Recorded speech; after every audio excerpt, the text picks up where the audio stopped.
Friends, study 71 YouTube channel से मैं धर्मेंद्र कुमार आप सभी को स्वागत करता हूं। दोस्तों, आज हम मानव नेत्र के बारे में जानेंगे। तो इसमें सबसे पहला पॉइंट है कि मानव अंतर्गत किया जाता है, तो ऑप्थेल्मोलॉजी के अंतर्गत किया जाता है। मानव का जो आँख होता है 576 मेगापिक्सल कैमरे की तरह कार्य करता है, जिस तरह से मोबाइल में काम करता है। आँख का जो स्पष्ट न्यूनतम दूरी होता है 25 सेंटीमीटर होता है। अगर मिलीमीटर की बात करें तो 250 होता है, अर्थात अगर 2 सेंटीमीटर बराबर कितना होता है, कितना मिलीमीटर होगा, तो 10 मिलीमीटर होगा। तो 25 सेंटीमीटर बराबर हो जाएगा 25 गुने 10 बराबर 250 होगा। और इसका जो दूर बिंदु होता है अनंत होता है। कॉर्निया क्या होता है? कॉर्निया को स्वच्छ मंडल भी कहा जाता है। प्रकाश सबसे पहले कॉर्निया पर पड़ता है और तथा कॉर्निया जो होता है आँख का जो उभड़ा हुआ भाग से कॉर्निया कहा जाता है। परितारिका या आइरिस किसको कहेंगे? यह पुतली के आकार को क्या करता है? नियंत्रित करता है। उसके बाद आँख का जो रंग होता है इसी से निर्धारित होता है। जैसे कि यहाँ पर जो है ये ब्लैक वाला जो भाग है कहा जाता है या पुपिल होता है, और ये जो भाग है इसको आइरिस कहा जाता है, और ये जो वाइट वाला भाग है इसको स्क्लेरा कहा जाता है। और कॉर्निया जो होता है ये उभरा हुआ भाग जो होता है इसी को कॉर्निया कहा जाता है। और जो नेत्रदान होता है, नेत्रदान में यही कॉर्निया वाला भाग जो है दान किया जाता है। उसके बाद जो है ये पुतली का जो या पुतली या आइरिस का जो कार्य क्या होता है, तो ये प्रकाश को पुतली के माध्यम से प्रकाश जो है क्या होता है, हम जिस वस्तु को देखते हैं उसका प्रतिबिंब रेटिना पर, कि यहाँ पर आइरिस हो गया, पुपिल हो गया। देखिए ये परितारिका कहलाता है। उसके बाद ये ब्लैक वाला जो भाग है इसको पुपिल या पुतली कहा जाता है। और उसके बाद जो है जैसे कि ब्राइट लाइट, अर्थात क्या होता है कि जो ज़्यादा लाइट होता है वहाँ पर ये जो पुतली होता है ये सिकुड़ जाता है। उसके बाद इन डीम लाइट, अगर ये और उसके बाद जो है डीम लाइट में जब हम देखते हैं तो हमारा जो पुतली होता है वो फैलकर बड़ा हो जाता है, जिसकी वजह से जो अंधेरों में देख पाते हैं, और ये पुतली क्या होता है बड़ा हो जाता है। उसके बाद जो है ये आइरिस की वजह से ही क्या होता है, ये आइरिस की वजह से जो आँख का जो कलर होता है, किसी का आँख काला होता है तो किसी का ग्रीन होता है, तो इसी आइरिस की वजह से आँख का रंगों का निर्धारण होता है। उसके बाद नेत्र लेंस क्या होता है? आँख का लेंस उत्तल लेंस की तरह क्या करता है, कार्य करता है। प्रतिबिंब होता है, यहाँ पर जो है इसका जो इमेज बनता है उल्टा तथा वास्तविक रेटिना पर बनता है। कचाव द्रव का क्या होता है? आइरिस और कॉर्निया के बीच में जो है ये जलीय द्रव, जिसको एक्वस ह्यूमर कहा जाता है, ये कॉर्निया और लेंस के बीच में ये द्रव भरा होता है। उसके बाद जो है एक कचाव द्रव जिसको विट्रस ह्यूमर कहा जाता है। लेंस, ये लेंस और रेटिना जहाँ पर प्रतिबिंब बनता है इस बीच में क्या होता है, ये बड़ा भाग में इस आँख को आकार, बॉल को आकार देने के लिए जो है इसमें विट्रस ह्यूमर जो है भरा रहता है, जिसको कचाव द्रव कहा जाता है। और ये ट्रांसपेरेंट होता है, अर्थात इसके रेटिना पर जाकर के क्या होता है किसी वस्तु का प्रतिबिंब बंधवा क्या होता है। देखिए कंजक्टिवा जो होता है यह बाहरी धूल कणों से रक्षा करता है तथा आँखों की चिकनाहट को बना करके रखता है। उसके बाद जो है आइरिस का जो कार्य एक और कार्य में, जब आँख में धूल पड़ जाती है तो उसका जो नेत्र श्लेष्मा जो कंजक्टिवा होता है आँख में सूजन हो जाता है। देखिए यहाँ पर जो है इन्फ्लेम्ड कंजक्टिवा, अर्थात इसमें सूजन आ जाता है, कंजक्टिविस्ट कहा जाता है। को सुबह उठने पर आँखों के किनारे जो सफ़ेद या जो हल्के मेबोमियन जो ग्रंथि होता है इसकी वजह से निकलता है। उसके बाद जो है इसका मेबोमियन जो ग्रंथि होता है ये हेनरिक मीबॉम था, उसी के नाम पर इस ग्रंथि का नाम रखा।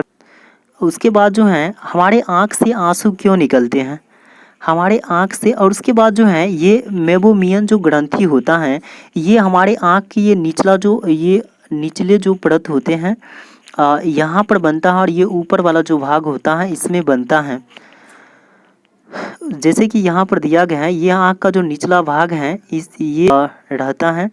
उसके बाद जो है ये आँख में जो आंसू एनमल ग्लैंड या ग्रंथि के कारण जो है हमारे आँख में आंसू बनता है। रोने के बाद जो हमें आंसू जो है हमारे आँख से निकलता है। तो ये लेक्राइमल ग्रंथि के कारण होता है। और ये कंजक्टिवा जो होता है, ये वाइट वाला भाग को क्या होता है, यह रेटिना जो होता है पर्दे की तरह क्या करता है, कार्य करता है। क्योंकि बाहरी वस्तु को देखने के बाद जब हम किसी वस्तु को जब देखते हैं तो रेटिना की वजह से और इसका जो प्रतिबिंब जो होता है रेटिना पर बनता है। देखिए ये कॉर्निया और उसके बाद जो है लेंस के बीच में जो है ये द्रव भरा रहता है, इसका नाम क्या है, इसे जलीय द्रव कहा जाता है। ये भी ट्रांसपेरेंट होता है।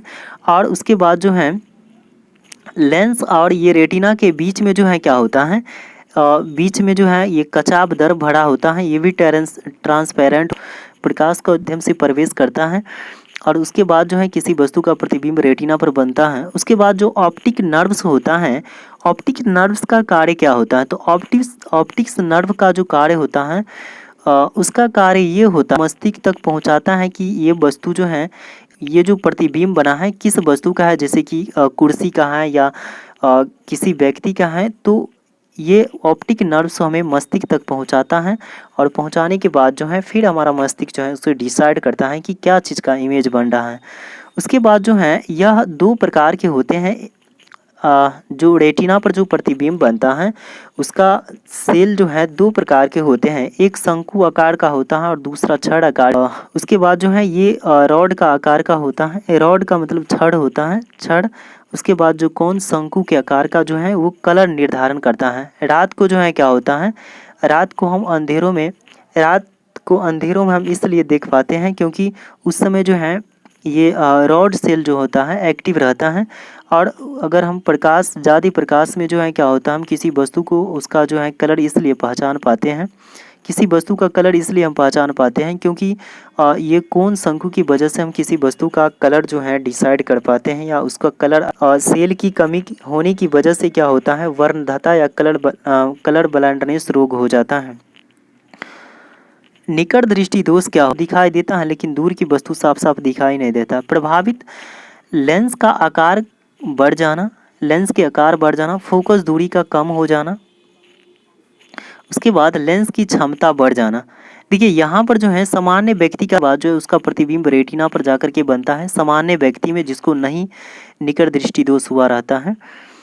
उसके बाद जो है अगर किसी व्यक्ति को अगर निकट दृष्टि दोष हो जाता है तो इसका प्रतिबिंब रेटिना से पहले ही बन जाता है।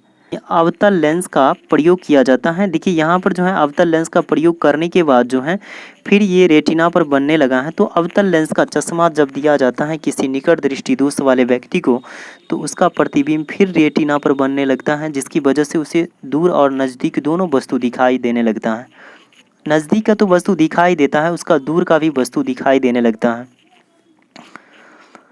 उसके बाद जो है दूर दृष्टि दोष क्या होता है, जिसको हाइपरमेट्रोपिया कहा जाता है। इस रोग से प्रभावित व्यक्ति को निकट की वस्तु साफ साफ दिखाई नहीं पड़ता है, जबकि निकट दृष्टि दोष वाले में नज़दीक की वस्तु साफ साफ दिखाई देता था लेकिन दूर की वस्तु नहीं दिखाई देता था। जबकि दूर की वस्तु तो साफ साफ दिखाई देता है लेकिन नज़दीक की वस्तु इसमें साफ साफ नहीं दिखाई देता है। उसके बाद इससे प्रभावित क्या चीज़ सब प्रभावित हो जाता है, जैसे लेंस का आकार का कम हो जाना और फोकस दूरी का बढ़ जाना, लेंस की क्षमता या पावर का घट जाना। जैसे कि यहाँ पर अगर सामान्य व्यक्ति, अगर जिस व्यक्ति को अगर निकट दूर दृष्टि दोष अगर नहीं हुआ है उसको इसका जो प्रतिबिंब होगा ये रेटिना है। उसके बाद जो है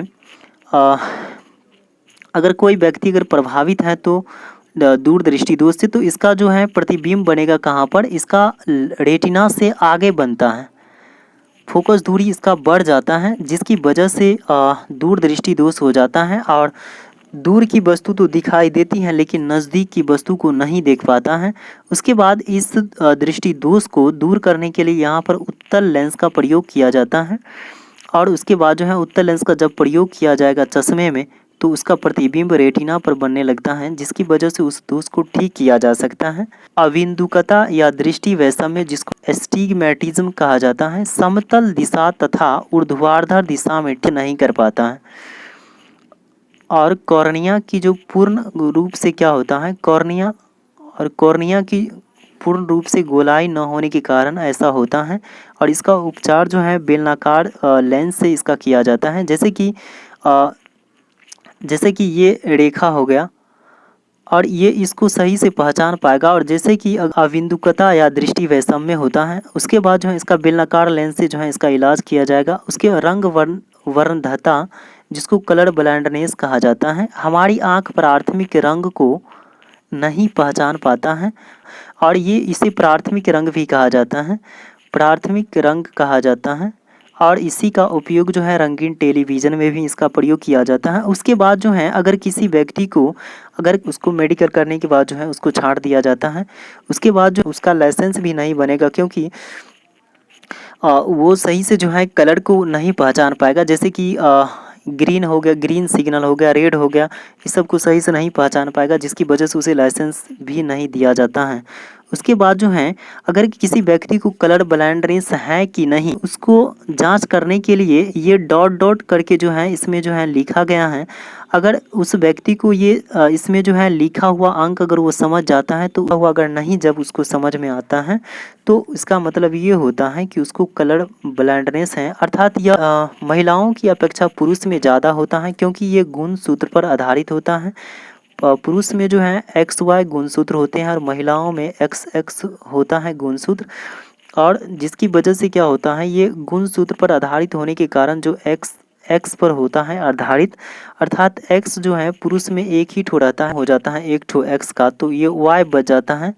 और जिसकी वजह से पुरुष में ज़्यादा जो है कलर ब्लाइंडनेस होता है और महिलाओं में 2 ठो होता है XX, जिसकी वजह से महिलाओं में जो है एक का अगर वैलिडिटी अगर ख़त्म हो जाता है तो दूसरे जो है इसको क्या करता है, एक कलर ब्लाइंडनेस की जो बीमारी होती है उसको ठीक करके रखता है। उसके बाद अब यहाँ पर है जरा दूरदर्शित प्रेस बायोपिया। यह रोग उम्र से संबंधित होता है। उम्र के बढ़ने के साथ साथ जो है किसी वस्तु को देख पाता है, ना ही दूर का। इसका उपचार द्विफोकल लेंस के अंतर्गत उत्तल लेंस और अवतल लेंस, अर्थात नज़दीक वाला जो होता है जिसको निकट दृष्टि दोष कहा जाता है, उसमें अवतल लेंस का उपयोग किया जाता है। और दूर दृष्टि दोष में उत्तल लेंस का। तो इस दोनों, जो निकट दृष्टि दोष और जो दूर दृष्टि दोष है, दोनों का जो कॉम्बिनेशन जो है जरा दूरदर्शिता होता है। तो इसलिए इसे उत्तल और अवतल लेंस से इसका दूरदर्शिता अगर हुआ है तो इसका प्रतिबिंब रेटिना पर ही बनेगा। उसके बाद अगर प्रेस बायो से प्रभावित व्यक्ति हैं तो उसको इस वस्तु का प्रतिबिंब रेटिना से बाहर बनने लगेगा। बायोपिया को ठीक करने के लिए लेंस जो है यहाँ पर लगाया जाता है, उत्तल और अवतल लेंस, जिसकी वजह से क्या होता है, उत्तल और अवतल लेंस।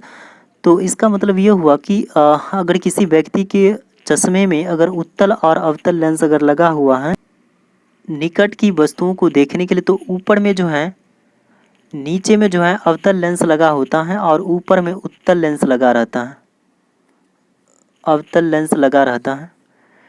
तो थैंक यू, आज का क्लास यहीं पर समाप्त होता है। आप सभी दोस्तों को तहे दिल से धन्यवाद। और इसका एक ठो और पार्ट आएगा जिसमें हम रेटिना का कितना टाइप होता है और कौन सेल क्या होता है और छर्च सेल क्या होता है, इसके बारे में और हम डिटेल से जानेंगे। तो thank you, love you all.